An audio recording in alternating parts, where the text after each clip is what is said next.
Hello everyone, welcome back to Online Help Guide. Today in this video, I am going to show you how to restrict comments from someone on Instagram. So watch this video till the end. Users of Instagram have the option to restrict who is allowed to comment on their post.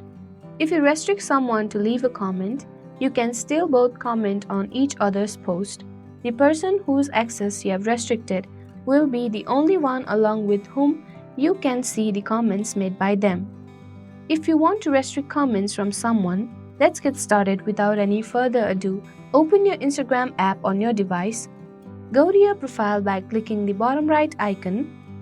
Select the photo you want to restrict comments on. Click on the comment icon.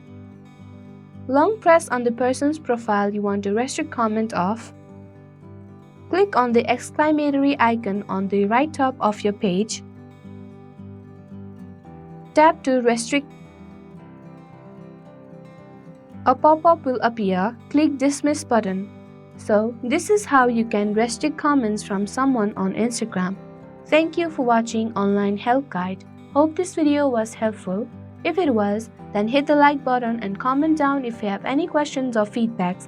Also, if you are new to our channel, subscribe and hit the bell icon on our channel so that you don't miss our upcoming videos.